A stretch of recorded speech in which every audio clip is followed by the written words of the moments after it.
The Blocktalk Podcast started because of my passion for the property management industry. I wanted to start a conversation and add some value within the industry with a diverse range of people and professionals who can add something extra. As we start out, my aim is that the podcast offers some useful insight into a variety of views, opinions, thoughts, and foresights from our guests, who include business leaders and industry experts.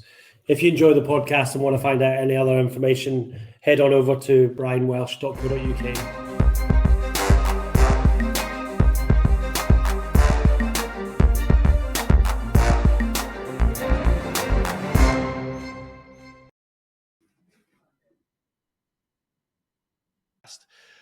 Today, we're talking to Aaron McWilliam, Managing Director at Propcall. I met Aaron at the ARMA, now TPI conference at the back end of last year.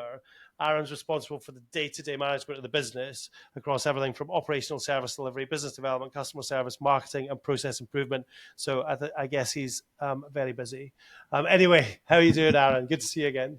Yeah, good to see you. Good to see you. Thanks for having us. I'm all right. As you can probably tell, loads of plates to spin, loads of parts of the business to get involved in. But yeah, enjoy it. Good, excellent. So tell us about Propcall. What is it, and how can it help the listeners in the property factoring and block management business?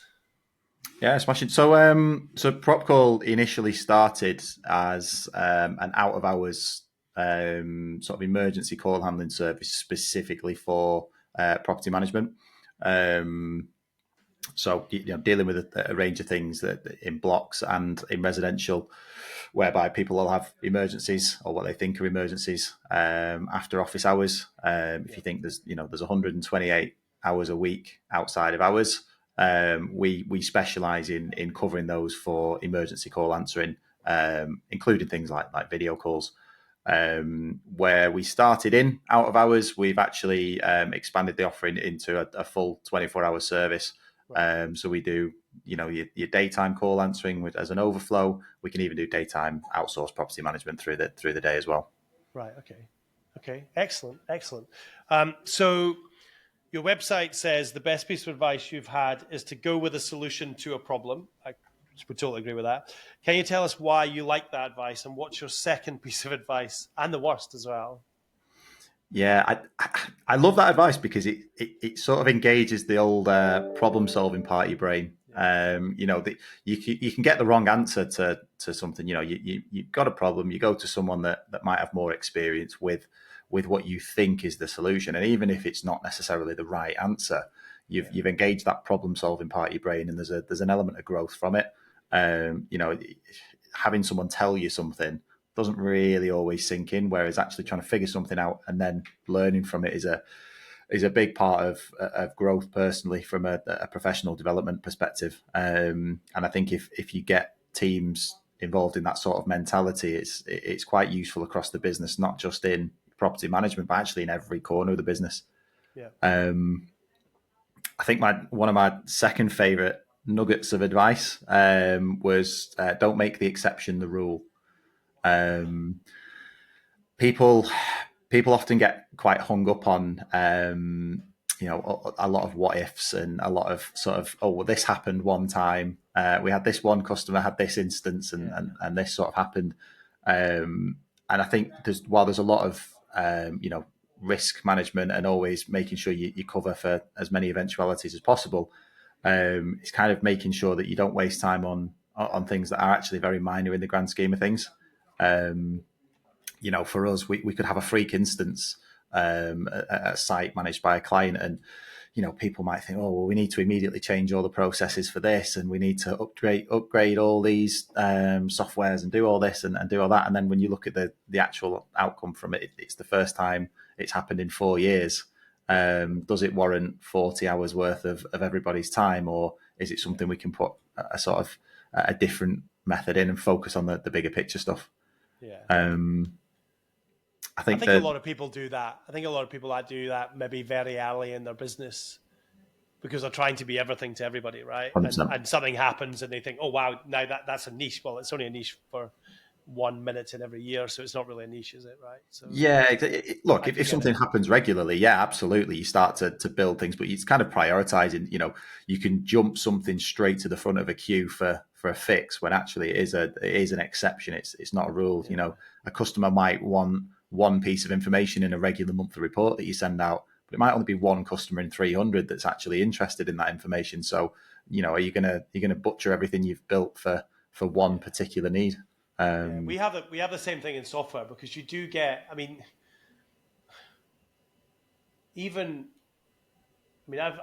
lived in property software and legal software most of my working life, and legal was very regulated, seriously well regulated.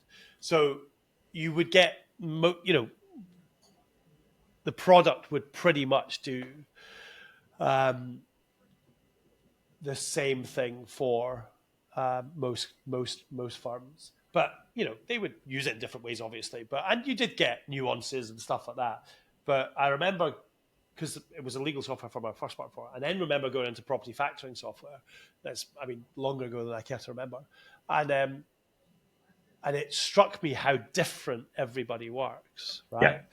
Yeah. And the thing you just need to be so careful about is that if someone comes up and we kind of have this rule now, if someone comes up and asks for something, you've got to go and check if everybody else wants it. Because if nobody else wants it, then your development team are hung up for 2 months, then wow, you're not delivering to all of your client base. So no, I get exactly what you mean. Yeah, and it's one of those, isn't it? You get enough requests for the same thing. Absolutely, you build something in, but it's just making sure your time is spent on the stuff that's adding value to the business, not just adding value to a very, very, very tiny part of your overall operation. If someone's got excess time to deal with all those exceptions, great. But the reality of running a business, as you know better than anyone, is you don't often have the time to be fixing that 0.01% stuff. It's the big picture stuff you want to focus on. Yeah. Okay. And the worst? Probably a bit of a bugbear of mine at the moment. I think you see a lot of it on LinkedIn. Is a lot of these gurus who go around and say, when you first start a business, keep your pricing high, know your value. And they often talk about how they'd rather have one client paying them £1,000 a month than 10 clients paying them £100 a month. I think, that might ring true when, you might be 3 to 4 years into a business. Absolutely. You start to understand your value and your market position. But for me, in the beginning of a business as a startup, it's all about momentum. It's about getting out to market and having clients actually tell you, well, that was a bit crap, fix that. That worked really well. We love that. That's the biggest reason, we want to work with you. You can get hung up on, I need to charge enough and make a shed load of profit in the beginning. But actually, the long-term plan should be the momentum and the growth and the sort of the scale of the client base to then sort of grow the margins further down. Looking at our journey, we practically gave the service away in the first 12 months purely to get that feedback. And that leads to referrals, that leads to recommendations from clients, testimonials and stuff that you can then really build your sort of collateral and your entire business on. You end up with the odd painful client doing it that way, as you'll know. You get the odd one that you think, well, actually, that's not the type of client I want to work with. But again, you kind of learn from that experience. And I think if you put that huge barrier in at the beginning when you first starting to say, I know my value, it should be really, really expensive, but with no proof of concept, then it becomes a bit problematic for me, and I think it can kill early startups. That. No, I get it. There's multiple ways to build a business, but when you do it that way, and it's quite difficult when you start, because any business is good business when you start, right? So and you don't get to realize what the bad business is and what that looks like.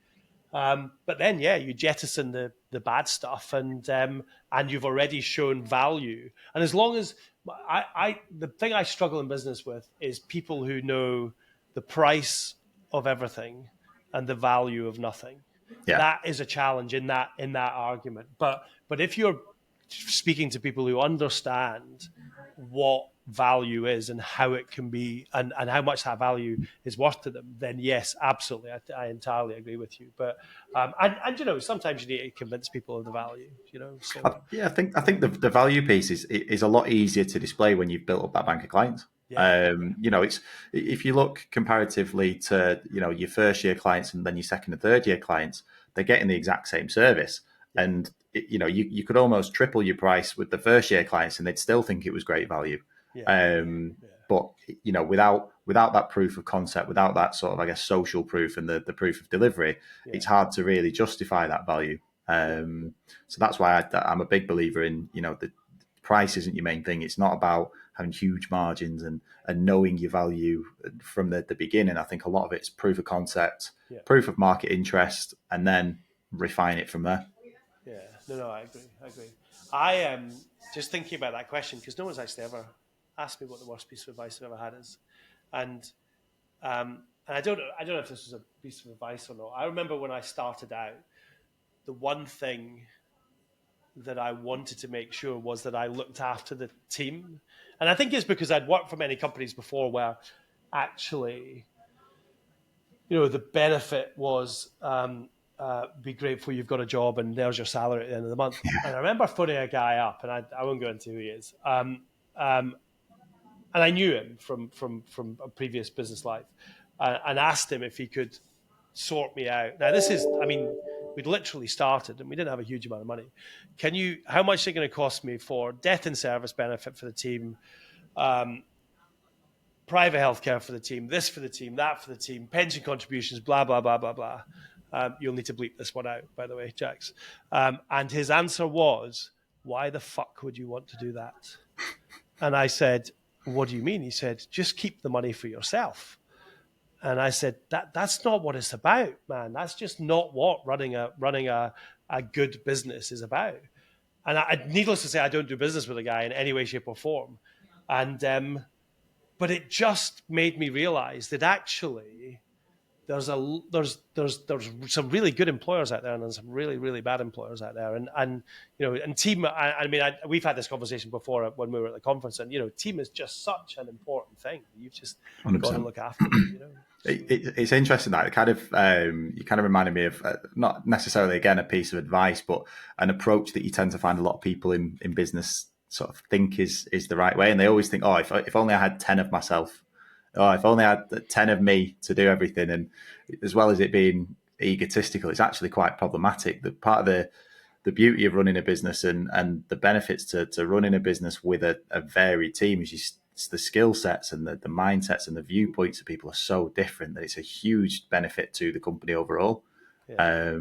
So yeah, that approach of looking after the people, it pays dividends. I think there's quite a famous saying about you look after the people and they'll look after your customers, and ultimately that's the thing, isn't it? You look after the people within because they're on the front line dealing with clients, and if they feel valued, then clients are going to have a much better experience than if they're just dealing with someone who's just picking up a wage and isn't really that engaged and isn't as bought in. The fella that you mentioned there, I'm sure on a short term, he feels like he wins. It's a very short term way of thinking, but in the long term, the business will only grow if the people within it are truly bought in and feel valued. Yeah, no, you're absolutely correct. You're absolutely right. I've got a question here for the next question, which is, what advice would you give to anyone starting out in business? I'm not sure whether you've answered that or whether you have something else for it, but you can tell us if you do.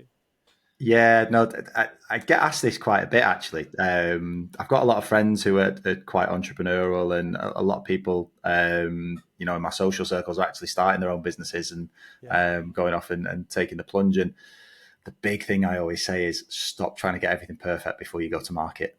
Yeah. Stop faffing around with a really nice 20-page website and a perfect brochure for your sales process and a perfect CRM. And people will spend a year messing around with a business idea and putting together all these little intricate bits, and then they finally have all their ducks lined up as they say in a row, and then they go to this first potential client meeting that someone's recommended they speak to, and that person throws one curveball at them that just completely obliterates their whole thought about the business itself.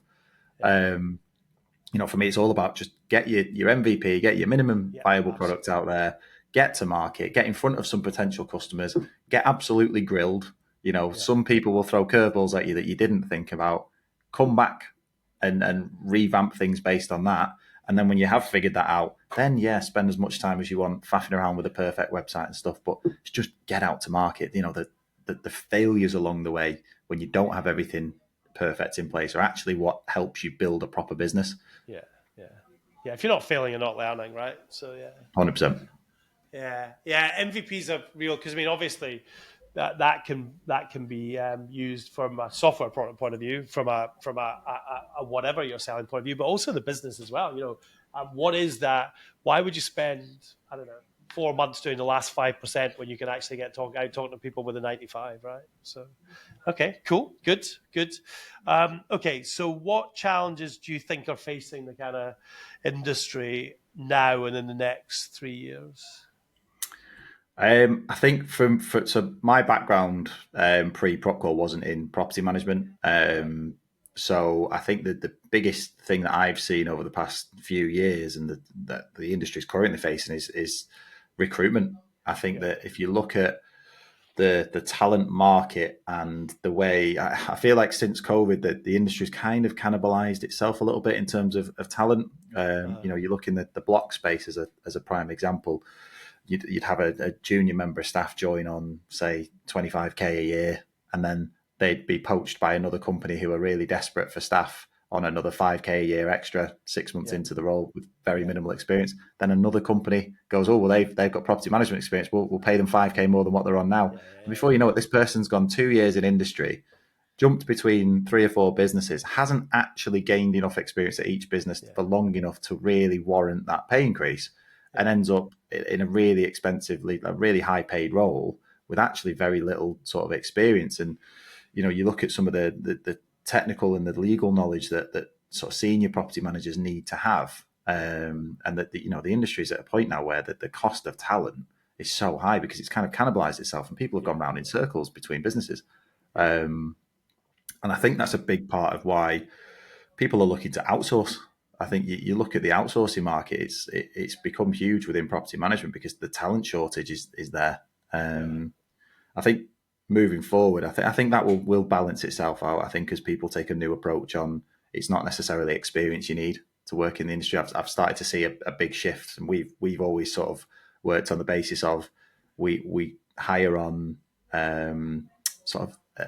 Not necessarily experience, but more about temperament and mindset and problem solving skills, because we can train the property management into people. That's just a time investment, but the actual sort of application of that stuff is and the personal skills is what we look for. But I think that the future challenge for the industry is, property management's a thankless task at the best of times. Nobody rings a property management company to go, hey, just wanted to let you know my block's really well looked after. And, I'm really happy with the quality of cleaning in the communal areas. And I'm really happy with the exterior to the building. I think a block factoring or a block management employee would probably fall off their chair and not have a clue what to do if someone did. Leaseholder meetings and AGMs and whatnot aside, very rarely happens. A call comes in and it's a problem to solve. So with it being such a thankless task and, more industry red tape coming in and more legislation, I think it's going to start to really sort of drive higher stress levels.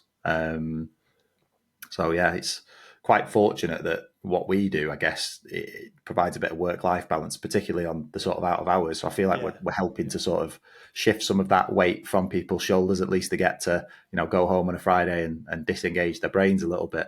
I think that sort of risk and the stress associated with property management is going to hamper that recruitment.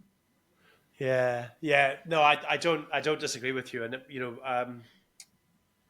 what was IRPM, now TPI, bring out an annual survey of well-being and these sort of things in the industry. Certainly, currently covering England and Wales, there's a lot of chat about the amount of stress and everything that these guys are under, and absolutely they are. Okay, interesting. Actually, I was speaking to someone the other day, who I must actually send your way, who was saying to me, because I said, so what happens when something happens overnight? And the guy puts his hand up, and I get a phone call. I said, "Right, how many nights have you been now?" This is a probably about under 2,000 units, property factor, Scotland. And then I said, "And how many times have you been called out in the last week?" He went, or how many times has your phone rang in the last week? 4 or 5.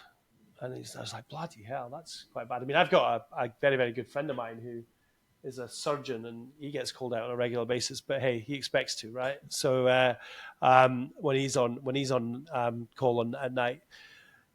And it just made me think, because then we had a discussion. So what? Because then we discussed outsourcing in this meeting, and he's like, yeah, but they don't know the property, and I'm like, yeah, they do, because they could have access to your records. Yeah, but what about they need an alarm code? Well, that would be in your records. Well, what about where to find this cupboard? Well, that would be in your records, right? So all of the kind of what in business I guess we would say with objections are actually, I mean, okay, everyone objection handles in the sales process, right? So, and I wasn't trying to sell your product, I was just asking a question. But every single thing came back to the same answer. So actually the shift from that one person having to answer the phone to you guys is actually not that difficult a shift, is it? Honestly, I think it probably surprises people how easy that can be. We have sort of templates and overviews of the type of information we need. And the reality is, look, not every call you get is actually an emergency. That we probably instruct on less than 10% of calls. But when we do instruct, yes, we need access. Yes, we need to know where a certain part of the building is to isolate water or something like that. But a lot of that information, as you touched on, if you're doing the right things within your CRM, and you've given access to that, there's no need for you to do any extra work. That's where CPL comes in.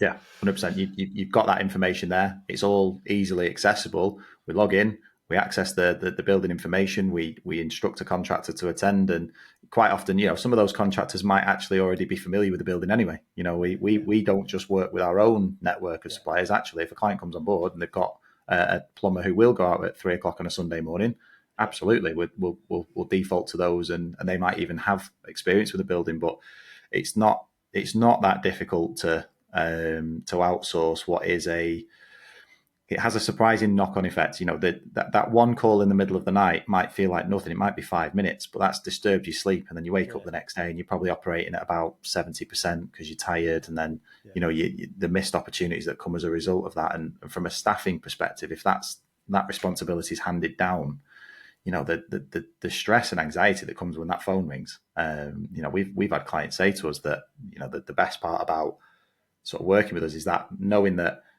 if that phone rings out of hours, it's dealt with. The client we had told us that she used to get real bad anxiety about the ringtone that was on a work phone, and she's not heard it in 3 years.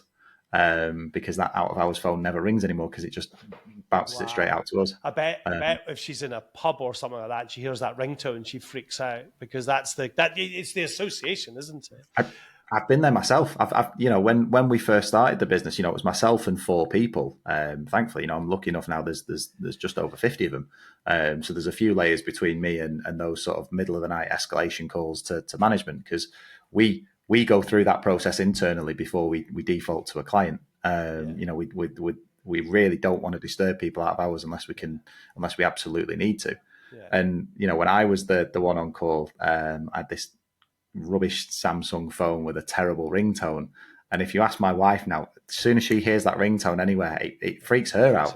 It freaks me out and it freaks her out. She thinks, "Oh God, there's a problem." Default. Again, quite fortunate that's been a few years since that's happened, but that you never really shake that. Okay, cool. Right. So one last question for you. We recently did a podcast on AI with one of the guys who works with us, actually. It was a really, really interesting podcast. All a bit scary, obviously. What's your perspective on AI? I think in its current guise, AI is an enabler. From an efficiency perspective, I think it's massive. And I think used in the right way, it can really benefit businesses. I don't see it ever replacing the human element in a lot of what we do. I don't really see it being the front end for us at any point. I think there's certain value in certain processes that you can follow with it, and we are looking at incorporating AI into some of the sort of more admin based side of what we do, and some of the systems that we work in, particularly on the sort of call answering side. But I think that the main thing with AI is it's scary, but in a good way, how much more efficient AI can make a business, and you can then put that resource into other areas. If you need half the amount of admin staff as a block factor, you can then get more block management specialists. You can get more property managers. You can get more asset managers on board for more bang for your buck. So people. Yeah, 100%. So it's a big enabler for me. Look, as it gets better, I'm sure there'll be arguments that it can completely replace humans in some respect. But I think right now in its current guise, it's a huge enabler for efficiency. Yeah, no, I would agree with that. I'd agree with that. I mean, from a software perspective, there's a number of things that we already do, and a number of ideas we've got for the future as well. For that, for letter writing, for working out what's a title deed or a lease, and all of these sort of things, is reasonably straightforward stuff. I mean, what is AI? I mean, someone just once described it to me as just more sophisticated software, and I guess that's what it is, isn't it? The one scary one for me recently, and in fact, Jack and I were talking about this the other week. I don't know if you've been on the phone to your bank recently, and it says, "Would you like to record or set your voice up as a way to authenticate yourself when you're talking to your bank?" Yeah. And my answer was bleep no, right? And I'll tell you the reason. So I've got a very, very good friend of mine who I went to school with, actually. He's had a lot of medical issues, and he doesn't have a larynx anymore. So he has a button that he presses to speak. And he's in a good place, and we have no, I'm not going to the jokes we have. Anyway, yes, that's an entirely different conversation. But anyway, so he has this new tool that he lives in Holland. He has this new tool on his phone. It's a bit of AI software. It's in beta at the moment, okay? And he speaks into it with his button, and out the other end comes what his voice was like pre-op, okay?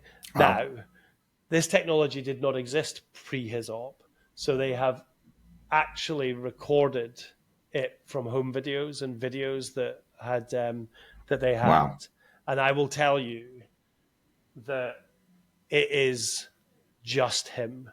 And he said, and they're gonna introduce this into Teams and everything like that. And I'm like, so what you're telling me is I could be sitting on your Teams with that linked in. I could be speaking. It would come out with your voice without my video on. And he's like, yeah. I'm like, that is bloody scary. Yeah, that was very, very scary. So I think absolutely AI has a place, and in both the industry that I serve and you serve, we could really, really use it in our businesses. But yeah, there's some of the stuff involved in it I do find a wee bit. I'm like, where's that going to go? Yeah. Yeah, it's a little bit creepy. I think the control and regulation of it is already a massive talking point. I think that you can make fake videos of the US president saying all sorts of things, can't you? People will buy it. They've now got automated ways of recognizing if something is AI, and it flags it on social media now just to say, just before you get too excited about this is just an AI generated.